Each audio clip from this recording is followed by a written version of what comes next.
First contact gone wrong. The signal arrived on a Tuesday. At first, it seemed like any other anomaly picked up by the Deep Space Array in Chill, just another cosmic whisper among countless others. But Dr. Elena Martinez knew different. After 15 years of searching the stars for signs of intelligent life, she recognized that this pattern was special. "Run it through the decoder again," she instructed her team, leaning forward in her chair until her nose nearly touched the holographic display. The signal structure was unlike anything they'd encountered before. A complex sequence of mathematical principles that couldn't have formed naturally. Within hours, every major observatory on Earth had confirmed her findings. Humanity was no longer alone. The signal contained more than just prime numbers and basic physics constants.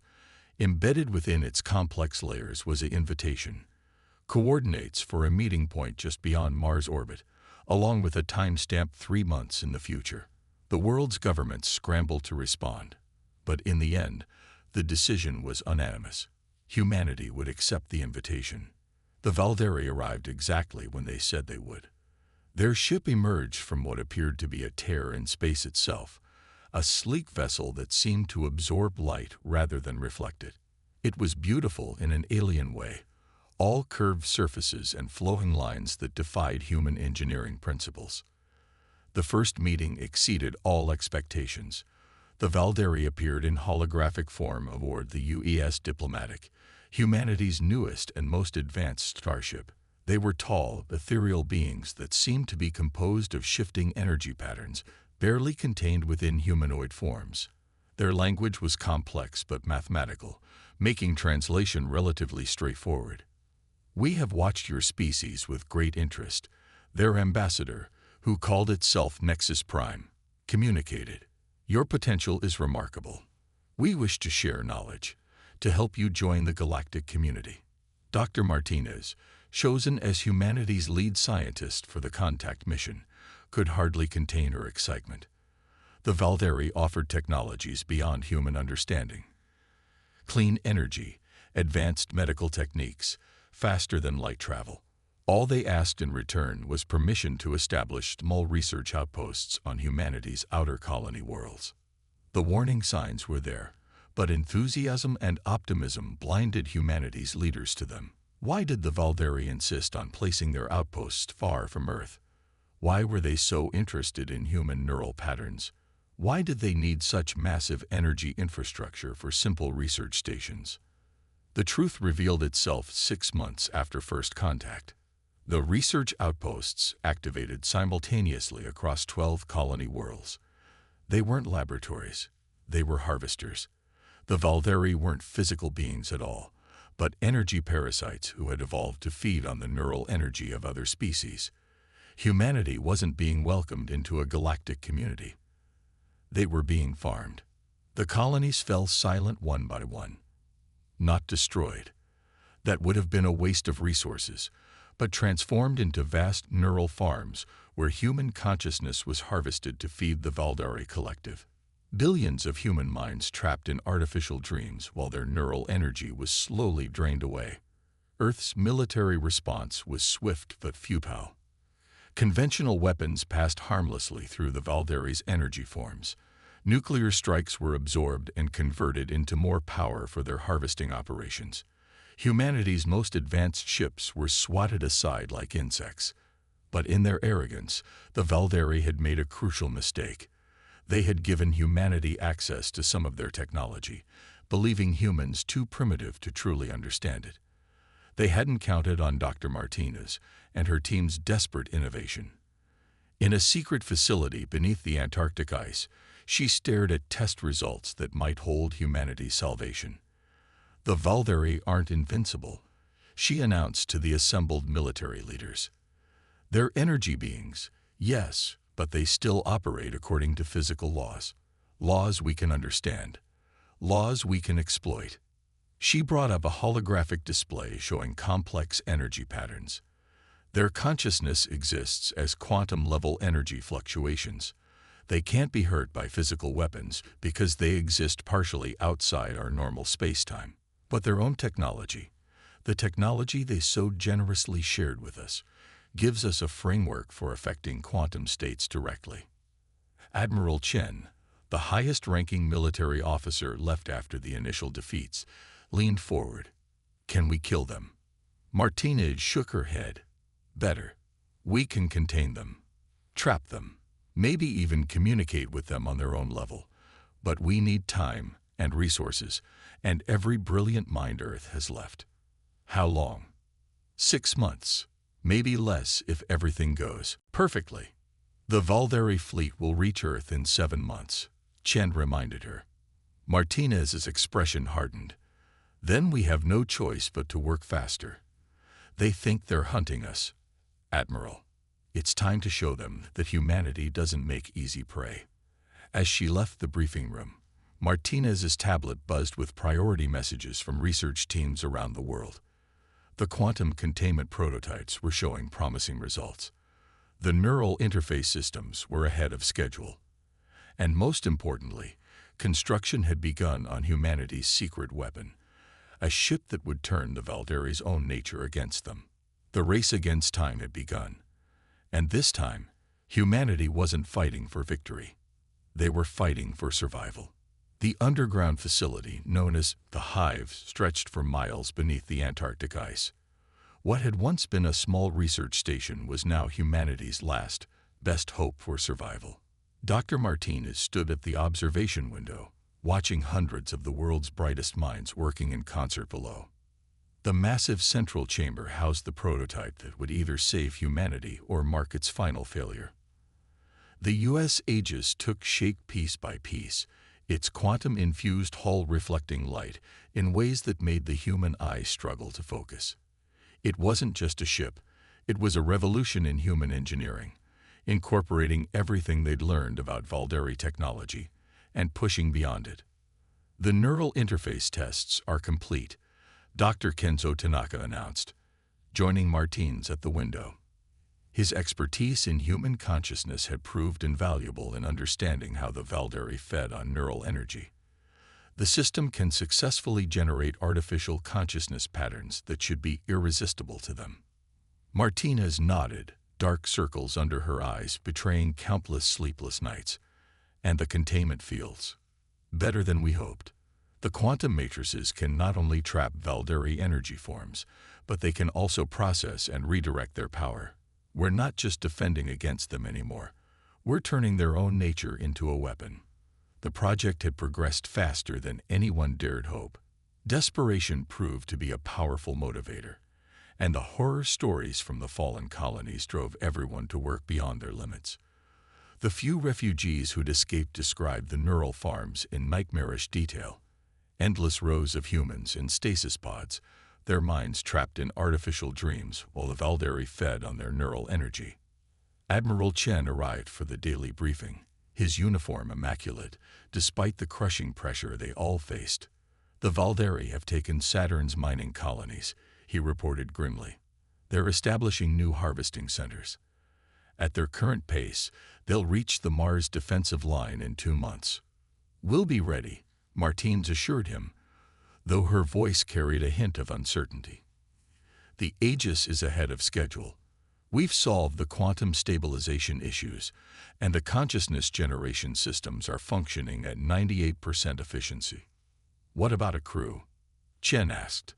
"The neural interfaces are incredibly complex.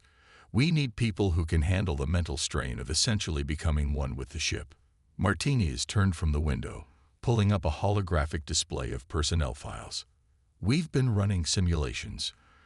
Traditional military training isn't enough. We need people with specific neural patterns, people whose minds can adapt to quantum-level awareness without breaking. Out of all Earth's military personnel, only 23 candidates match our requirements.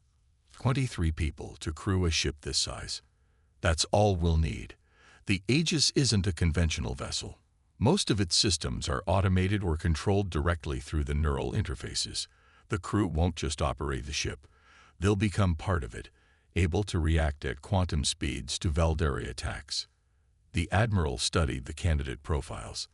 These are all very young officers. Younger minds adapt better to the neural interfaces. Their neural plasticity allows them to integrate with the ship's systems more effectively. Martinez highlighted one file in particular. Lieutenant Sarah Chen, your daughter. Chen's expression remained neutral, but his hands clenched slightly. She's at the top of the candidate list. She has the strongest neural compatibility we've seen. Her test scores are off the charts, and her simulator performance is unprecedented. We need her as our primary interface operator. I know. Chen's voice was quiet. She volunteered as soon as she saw the call for candidates. Didn't even tell me first. Martinez placed a hand on his shoulder. We'll protect them, Admiral. The neural interfaces are safer now, and the quantum shielding will prevent any Valdari attempts at consciousness drainage. Your daughter won't end up like the colonists. The quantum containment fields didn't just trap the Valdari guards, they disrupted the harvesting process itself. Containment fields at maximum charge, Sarah reported. Her consciousness expanded through the ship's systems, beginning neural pattern broadcast. The Aegis transmitted specific human consciousness patterns, modified to be incredibly appealing to the Valdari, but laced with code that would spread through their quantum network. It was a virus, but not one that attacked computer systems. This struck at the very fabric of Valdari consciousness. The effect rippled through the collective. Valdari ships across the solar system reacted as the modified neural patterns infected their network, forcing them to experience something they'd never truly understood before: empathy.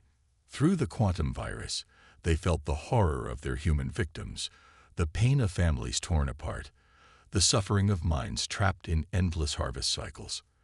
They're trying to isolate the infected consciousness patterns, Sarah observed through her quantum-enhanced senses. But it's spreading too fast. Their entire network is compromised. The Valdari response was chaos. Some ships fled immediately, their energy forms wavering with distress. Others turned on their own kind, trying to quarantine the infected. A few actually shut down their harvesting systems, their consciousness patterns showing signs of what could only be described as remorse. But the largest harvesters, controlled by the oldest and most desperate Valdari, prepared for a final, massive assault. They would rather burn through their entire energy reserves in one devastating attack than face extinction. Multiple quantum ruptures detected, Sarah warned. They're pulling harvesters from other star systems. At least 30 capital ships inbound. Admiral Chen's voice came through the neural link. How many can the Aegis handle? Not that many, Sarah admitted. Not all at once. But we don't have to fight them conventionally anymore. She had sensed something during the virus transmission. Fragments of Valdari communication that hinted at deeper truths. Their desperate assault wasn't just about survival. They were hiding something, a secret about their own nature that even they had forgotten over millennia of existence as energy beings. Martinez, monitoring the quantum data streams, saw it too. The decay in their consciousness. It's not natural. They did this to themselves, long ago. They chose to become energy beings to escape some sort of catastrophe, but the transformation was flawed. Instead of transcendence, they got a slow descent into entropy. The revelation sparked an idea in Sarah's quantum-enhanced mind. If the Valdari's condition was artificial, then maybe, just maybe, it could be reversed. But such a solution would require cooperation, not conflict. It would mean convincing a species that had survived through predation for thousands of years to trust their intended prey. As the Valdari reinforcements began arriving in the solar system, humanity faced its greatest test. The Aegis had proven that humans could fight the Valdari. Now they had to prove they could save them. Sarah Chen initiated a new type of transmission through the quantum network, not a weapon this time, but an invitation. The signal carried memories of human scientists working to understand the Valdari, of attempts to stabilize their consciousness patterns, of the possibility of finding a cure for their eternal hunger. We're getting responses, she reported, hope flickering through the neural interface. Some of the Valdari ships. They're actually considering it. The war had entered its final phase, But victory would no longer be measured in ships destroyed or enemies contained. The real battle would be for the very nature of consciousness itself, both human and Valdari. The space around Earth shimmered with quantum distortions as the largest Valdari fleet ever assembled prepared for their final assault. Hundreds of harvester ships hung in the void, their energy forms pulsing with desperate hunger. But they weren't the only ones who had gathered in force. Behind the moon's protective shadow, 20 new ships of the Aegis class waited, their quantum hulls resonating with power. In the neural interface chamber of the flagship, Sarah Chen linked her consciousness not just with her ship, but with the entire human fleet.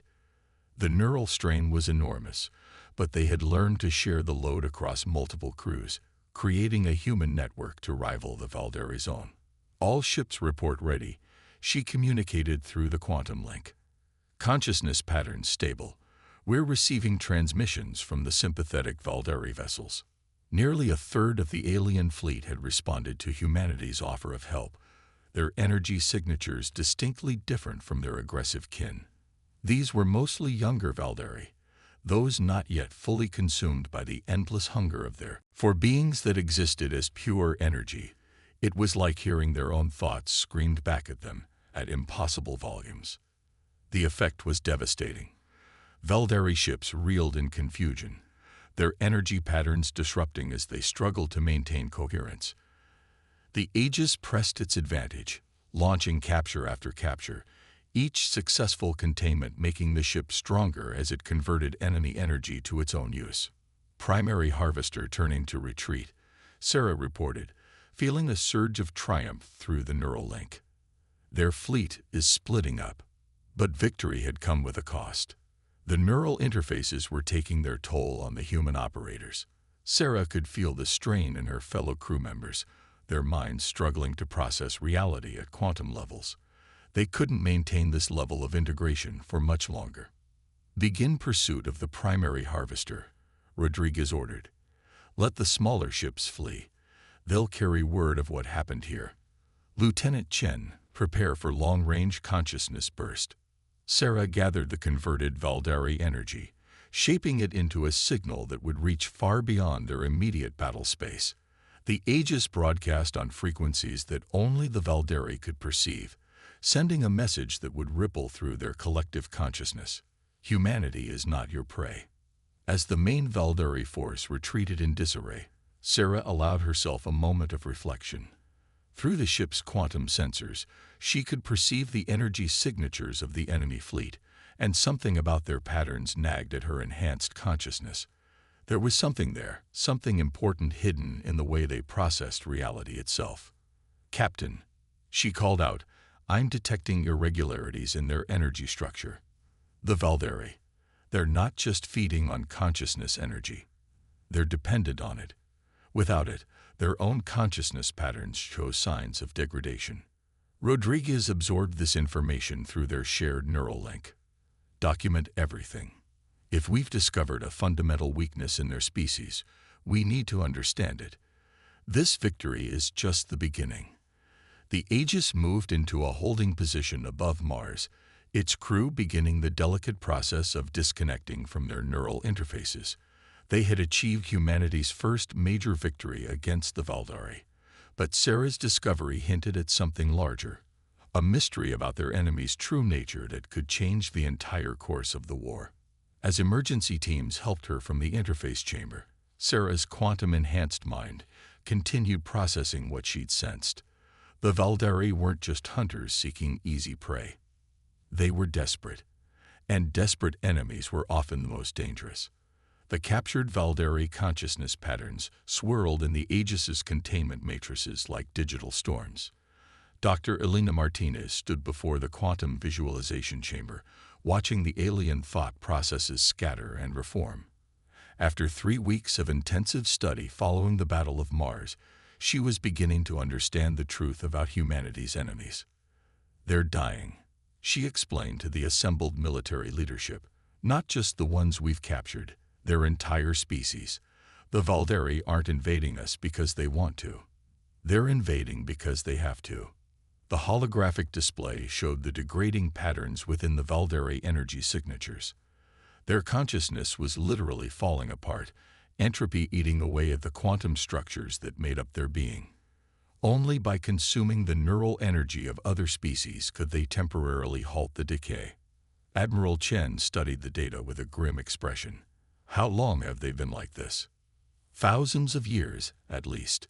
They've been moving from system to system, species to species, trying to sustain themselves. But it's getting worse. Each cycle of consumption and degradation happens faster than the last. Sarah Chen, still recovering from the neural interface strain of the Mars battle, connected the dots. That's why they were so interested in humans specifically. There's something about our consciousness that's more compatible with their needs. Martinez nodded. Human neural patterns are more complex, more adaptable than most species they've encountered. We're not just food to them. We're medicine. Each human consciousness they consume buys them a little more time. The revelation changed everything about the war. The Valdere weren't simply conquerors. They were parasites fighting for survival. But understanding their desperation also revealed new ways to fight them. The U.S. Aegis launched its second major operation a week later. This time, instead of attacking Valdere ships directly, they targeted the neural farms on Jupiter's moons. Sarah Chen, back in her interface chamber, led the precision strikes. Their conversation was interrupted by an alarm from the testing chamber. A prototype quantum containment field had successfully trapped and processed its first live Valdere energy signature, captured from one of their scout probes. The project had just passed a major milestone. How long until the Aegis is ready for full trials? Chen asked. Martinez checked her data tablet. 3 weeks to complete construction. Another 2 for crew integration and systems testing. We'll have 14 days to train before the Valdere reach Mars. It'll have to be enough. Chen straightened his uniform. I'll inform the candidates. Training begins tomorrow. As they watched the Aegis's quantum hull being fitted with its final components, Martinez allowed herself a moment of hope. The Valdere thought they were dealing with simple prey, a species too primitive to resist their advanced technology. They didn't understand that humanity's greatest strength wasn't in its weapons or defenses, but in its ability to adapt, to take an enemy's strength and turn it into a weakness. The Aegis would carry humanity's response to the Valdere threat. Not just a defense, but a statement. What you use to feed on us, we will use to destroy you. What you see as our weakness, we will make our strength. The countdown to Earth's last stand had begun. Lieutenant Sarah Chen floated in the neural interface chamber aboard the USS Aegis, her consciousness expanding beyond the boundaries of her physical form. The quantum-infused fluid surrounding her body pulsed with subtle patterns of light, matching the rhythm of her heartbeat. Through the ship's sensors, she could feel the Valdere fleet approaching Mars. 15 massive harvesters surrounded by swarms of smaller vessels, all of them radiating the distinctive energy signatures of their species. Neural synchronization at optimal levels, she reported, her voice echoing both through the ship's communications and directly into the minds of her fellow interface operators. Quantum containment fields charged and ready. Captain Maya Rodriguez, herself connected to the ship through a less intensive interface on the bridge, acknowledged the report. The Aegis hung silent in Mars' shadow, its revolutionary hull absorbing all sensor sweeps the Valdere sent out. 23 crew members, all neurally linked to their vessel, waited for the perfect moment to reveal humanity's response to the invaders. Remember your training. Rodriguez's thoughts echoed through their shared consciousness. We only get one chance to surprise them. Make it count. The Valdere fleet moved with absolute confidence, their energy forms pulsing with anticipation of another easy victory. Their scouts had reported that Mars' defenses were minimal, a few automated weapon platforms, a small fleet of conventional warships. Nothing that could possibly threaten them. They never saw the Aegis coming. The ship emerged from Mars' shadow like an avenging spirit, its quantum hull now radiating with the same energy patterns as the Valdere themselves. Before the aliens could react, the Aegis unleashed its first attack, not a conventional weapon, but a massive burst of artificially generated consciousness energy. The Valdari, evolved to feed on such energy, couldn't resist. The nearest ships immediately turned to absorb the output, their energy forms swelling as they consumed what they thought was a feast of neural power. Too late, they realized the trap. Sarah, working in perfect synchronization with her fellow operators, activated the quantum containment fields. The false consciousness energy collapsed inward, creating a vortex that dragged the feeding Valdari with it. 3 enemy ships, their energy forms compressed and contained, were pulled into the Aegis's storage matrices.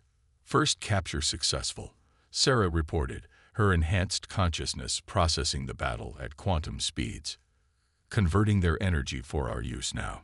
The remaining Valdari reacted with shock that humanity could feel through the quantum realm.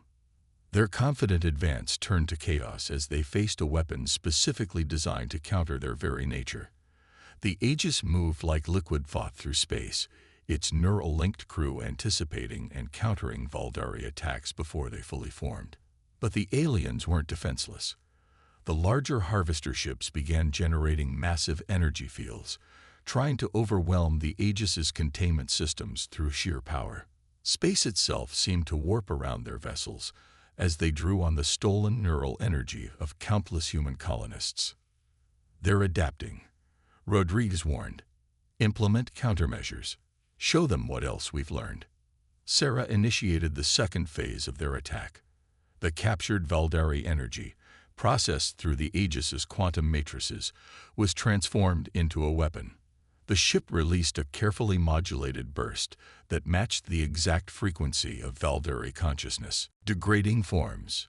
Dr. Martinez's voice came through the neural link. Her consciousness temporarily joined with the fleet through a modified interface in her Antarctic lab. The quantum restructuring protocol is ready. We'll only get one chance at this. If it fails, she didn't need to finish the thought. If their attempt to help the Valdari failed, Earth would face an enemy driven mad by desperation and betrayal. But they had to try. The alternative was an endless war that would ultimately destroy both species. The hostile Valdari struck first, launching a massive wave of consciousness-draining energy toward Earth. But humanity was ready. The Aegis fleet activated their containment fields in perfect synchronization, creating a quantum barrier that turned the attack back on itself. The Valdari energy, rather than being absorbed or redirected, was transformed. Initiating protocol renaissance, Sarah announced, her enhanced mind processing the battlefield at quantum speeds.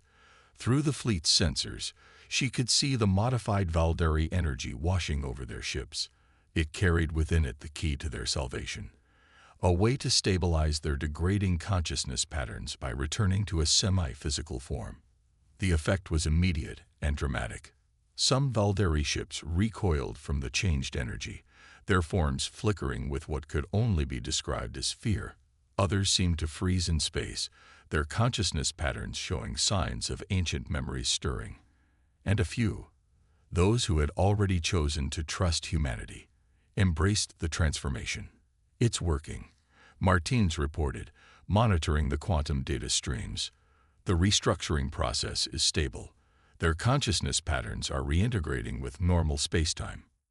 Sarah watched in awe through the fleet's quantum sensors as the transformed Valdari took on a new form, still energy-based, but now anchored to physical matter they could generate themselves. No longer were they cursed to eternal hunger, endlessly consuming other species to maintain their existence. But the majority of the Valdari fleet wasn't ready to accept the change. Their attack resumed with renewed fury, desperate to maintain the only existence they had known for millennia.